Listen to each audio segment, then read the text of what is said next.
اسلام کی سب سے بڑی خوبی پتہ ہے کیا ہے؟ اس وقت دنیا کا سب سے بڑا مسئلہ ڈپریشن ہے، جس کا کسی کے پاس علاج نہیں ہے. اسلام اس کا علاج بھی کر رہا ہے. اسلام کہہ رہا ہے میرے پاس اس کا حل ہے. میں اگر لسٹ بنانا شروع کروں نا لوگوں کے فون سن کر کہ کتنے لوگ ہیں جن کے میرے بیان سن کے 5 سال سے ڈپریشن کی گولیاں کھا رہے تھے، وہ گولیاں چھوٹ گئیں، تو آپ حیران ہو گئے. آپ کہہ سکتے ہو مفتی صاحب آپ چٹکلے سناتے ہو اس لیے. نا نا نا نا نا، وہ بیانات سن کے جو میرے بیانات اسپیشل اسٹریس اور ڈپریشن کے بارے میں ہوئے ہیں. آج مغرب کے بعد اسلام آباد سے ایک صاحب کا فون آیا، میں نے اتفاق سے اٹھا لیا. ارے مفتی صاحب کب سے تلاش میں. میں نے کہا کیا ہو گیا بھائی؟ کہہ رہے ہیں بھائی میں کئی سالوں سے ڈپریشن کی گولیاں کھا رہا ہوں، میری ڈپریشن ختم نہیں ہو رہی تھی. آپ کا میں نے ایک ڈپریشن کے خلاف بیان سنا، ڈپریشن کیسے ختم کریں یہ تھا یا پتہ نہیں کیا تھا. کہہ رہے ہیں میں حیران ہوں کہ میری ڈپریشن ختم ہو گئی. اور وہ تو کہہ رہے ہیں میں نفسیاتی ڈاکٹروں سے جا کے لڑ رہا ہوں کہ یار اس مولوی کے بیان سن کے میں ٹھیک ہو گیا جو نہ ماہر نفسیات ہے نہ کوئی ڈپریشن پہ اس نے کورس کیے ہوئے ہیں، اور تمہارے گولیاں کھا کھا کے میں ٹھیک نہیں ہو رہا. تو میں نے اس سے کہا میرے بھائی یہ مولوی کا کمال بولو نہیں. ہم بھی جو خوش ہیں تو اسلام کا، ہم تو نہیں کہتے ہم سچی پکے مسلمان ہیں بھائی، ہم تو بہت ہی نالائق ہیں. ایک نسبت ہے اسلام کی طرف، وہ تسلیاں دیتا رہتا ہے ہم کو. وہ کیا کرتا رہتا ہے؟ وہ تسلیاں دیتا رہتا ہے. بھائی سب سیٹ ہے، کوئی مسئلہ نہیں، ہو جائے گی، صبر کرو، ٹھیک ہے نا. کیا مطلب؟ یعنی پریشانی دور ہو جائے گی، یہ مطلب. آپ کچھ اور لے کے جا رہے ہیں، ویسے میں بھی وہی مراد لے رہا. اچھا خیر، اس کی ایک مثال دیتا ہوں میں، ایک مثال، اس سے آپ کو سمجھ میں آئے گی بات. کبھی کبھار نا مجھے جوش چڑھتا ہے تو میں فون اٹھا. ابھی بہت عرصے کے بعد میں نے فون سننا شروع کر دی ہے، لیکن پھر وہ بھی اس لیے کہ اتنی بھرمار ہو جاتی ہے نا کہ لوگوں کی ٹینشنیں سن کے آدمی بھی تھک جاتا ہے. پھر میں بند کر کے رکھ دیتا ہوں. ابھی میں بالکل موبائل لیس ہو گیا، میری زندگی سے موبائل نکل گیا. تو میں نے کہا بالکل میں ویسا ہو گیا ہوں جب نیا موبائل ایجاد ہوا تھا. صحیح ہے نا. اب میں نے دوبارہ تھوڑا سا پھر ہونے لگا، پھر بند کر دوں گا. تو میں نے فون سنا تو کسی نے مجھے کال کر کے بتایا، ایک خاتون نے کہا کہ میرے ایک بچے اب بیمار پیدا ہوا معذور، دوسرا بھی اب مجھے دوبارہ ولادت ہونے والی ہے. میں اتنی ٹینشن میں ہوں کہ تیسرا معذور بچہ پیدا ہو، اور ٹینشن سے میری حالت ایسی ہو گئی، میں گولیاں کھا رہی ہوں، یوں کر رہی ہوں، اور میں جناب وظیفے پڑھ رہی ہوں. اور پھر مجھے کہنے لگی میں نے رات کو اتنا لمبا وظیفہ پڑھ کے جب میں سوئی تو مجھے خواب آیا. میں نے کہا میں نے بہت سن لی، اب آپ خاموش ہو جائیں. وہ کہنے لگی میں رات کو سوئی، میں نے یہ والا وظیفہ، مجھے ایک عامل نے بتایا، بزرگ نے بتایا یہ ہوا ہوا ہے، تو میں نے یہ والا وظیفہ، میں خواب. تو جیسے ہی خواب پہ پہنچی میں نے کہا اسٹاپ. میں نے کہا مجھے خواب نہ سنائے، آپ خوابوں کی دنیا سے باہر نکلا.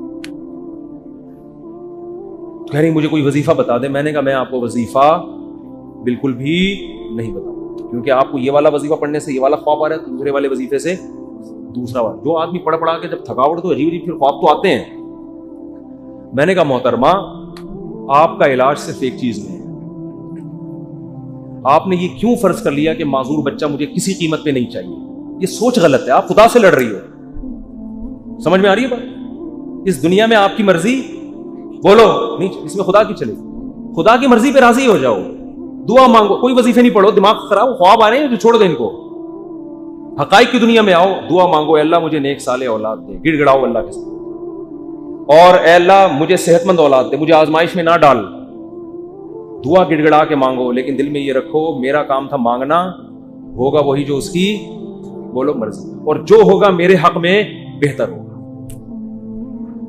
میرا خدا میرے ساتھ غلط. میں نے کہا یہ ذہنی طور پر تیار ہو جاؤ کہ تیسرا بھی معذور ہو سکتا ہے. یہ کیا میری تو زندگی ایسی. میں نے کہا بھائی یہ زندگی کے لیے ہم پیدا ہی نہیں ہوئے ہیں. اصل ہماری کیا ہے؟ وَإِنَّ الدَّارَ الْآخِرَةَ لَهِيَ الْحَيَوَانُ. قرآن کہہ رہے ہیں اصل آخرت ہے. یہ دنیا تو مسافر خانہ ہے. وہ لانڈی جا رہے ہو، لٹک کے سفر کر رہے ہو، جگہ نہیں مل رہی، فون کر رہا ہے. W11 میں لٹک کے جا رہا ہے نا. W11 لانڈی جاتی ہے؟ کہاں جا رہی ہے آج کل؟ ٹاور تو جاتی ہے، اس سے آگے نہیں جا رہی. کیا فائدہ W11 ہم فضائل سن. ایسا نباز سے آپ W11 میں بیٹھے، جگہ نہیں ملی، لٹک کے جا رہے ہیں. آپ گانوں کی آواز آپ کو کھڑکی سے ہوتی ہوئی آ رہی ہے. W11 میں تو لوگ گانے سننے کے لیے بیٹھتے ہیں، آپ کو مزہ ہی نہیں آ رہا. اور پھر پاؤں میں کھڑے ہوئے آپ، اب آپ ادھر فون کر رہے ہیں، ادھر فون کر رہے ہیں. مفتی صاحب کو وظیفہ بتا دیں، سیٹ مل جائے. میں کیا بولوں گا؟ ابے بھائی ٹاور اتر جائے گی گاڑی، صبر کر لے تھوڑا سا. جو بیٹھے ہوئے وہ بھی ٹاور پہ اتریں گے، تیرا باپ بھی ٹاور پہ اترے گا. تمیز سے اگر سمجھ میں نہیں آئے گی، یہ بولوں گا نا، اتر جائے گا ٹاور پہ، صبر کر لے. وہ کہہ رہا نہیں، وہ اس کھڑکی میں جو بیٹھا ہوا اتنے مزے سے وہ تو سب کچھ دیکھ رہا ہے.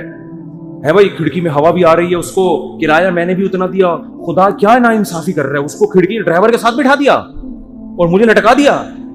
خدا کہے گا بھائی وہ جو وہاں بیٹھا ہوا ہے نا, تو پھر بھی 2 منٹ میں آرام سے اتر کے چلا جائے گا, وہ جو وہاں گھسا ہوا ہے اس کو نکلتے نکلتے 2 دفعہ جیب کٹے گی اس کی. تو یہ ٹینشن برداشت کر لو. دنیا کیا ہے؟ مسافر خانہ ہے. تو میں نے کہا اس کے علاوہ, کیونکہ یہ ٹینشن ہی کوئی دوسری ٹینشن کھڑی ہو جائے گی. پھر میں نے اس خاتون سے کہا, میں نے کہا آپ کا معذور بچہ پیدا ہو, معذوری بھی ناقابل برداشت نہیں تھی, تو آپ یہ سوچ لو کہ دنیا میں بہت سے لوگ ایسے ہیں جو اس سے بھی زیادہ ٹینشنوں میں ہیں. میں نے کہا آپ کا شوہر اچھا ہے, آپ کو کھلا رہا ہے پلا رہا ہے, سسرال سپورٹ کر رہا ہے, بچوں میں ایک فالٹ پیدا ہو رہا ہے, اس سے بھی بڑی بڑی ٹینشنیں, ایسے ایسے میاں ملے ہوئے ہیں, مارتے ہیں پیٹتے ہیں, زندگی عذاب بنائی ہوئی ہے. ان عورتوں سے پوچھو گے تو وہ کہیں گے اللہ اس شوہر سے جان چھڑا دے, بے شک معذور بچہ پیدا ہو جائے, اس ساس سے جان چھڑا دے. میں نے کہا ایسے بھی لوگ ہیں فٹ پاتھوں پہ پڑے ہوئے ہیں, ایسی عورتیں بھی ہیں, کھانے کو روٹی نہیں ہے, وہ کہہ رہے معذور بچہ پیدا ہو جائے مگر عزت کی چھت مل جائے.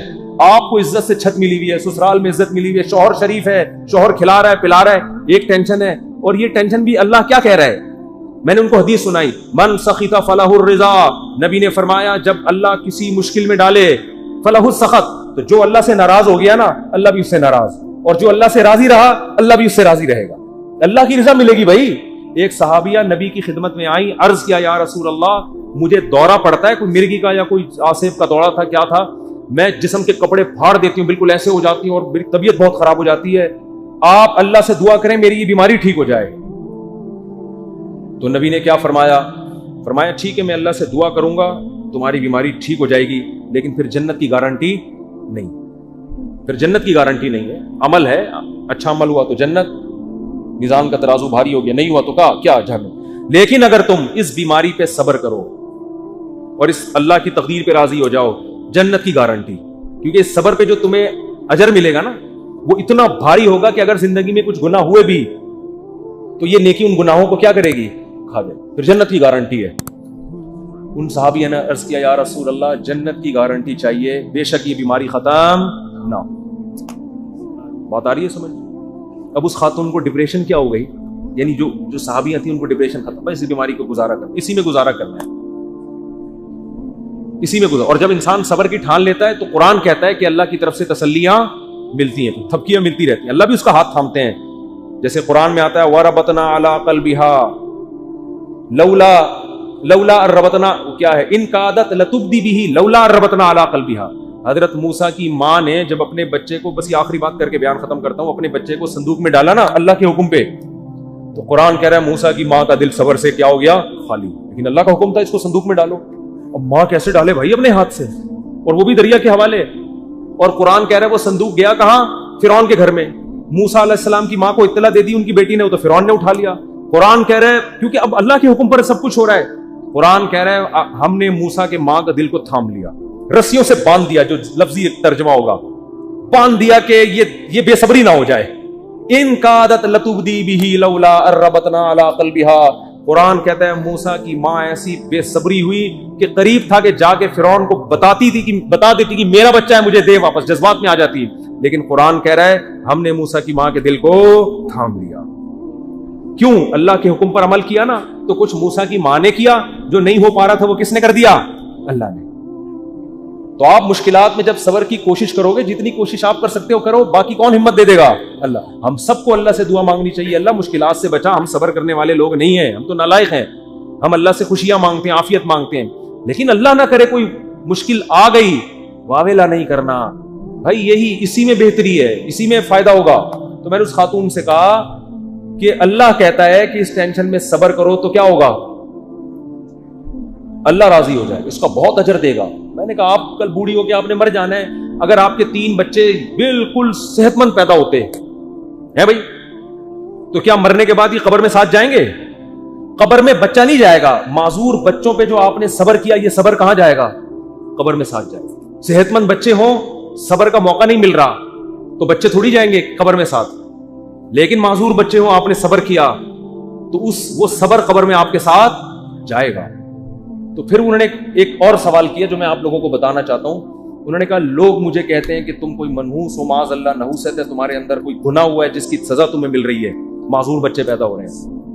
یہ لوگ بڑے تانے دیتے ہیں نا، بچے نہیں ہو رہے تو اس سے کوئی گناہ ہوا ہے، کوئی بیمار ہو گیا، فالج ہو گیا۔ دیکھا ہم تو کہتے تھے بندہ ہی ٹھیک نہیں ہے۔ تو میں نے ان سے کہا، میں نے کہا یہ بات لوگوں کی غلط ہے، اس کو نہ سنیں۔ ہاں توبہ استغفار تو ہر ایک کو کرنا چاہیے، اپنا اگر کوئی گناہ ہوا ہے تو اللہ سے توبہ کرے، معاف ہو جائے گا وہ۔ لیکن میں نے کہا قرآن میں کیا کہتا ہے، اَيَحْسَبُونَ أَنَّمَا نُمِدُّهُم بِهِ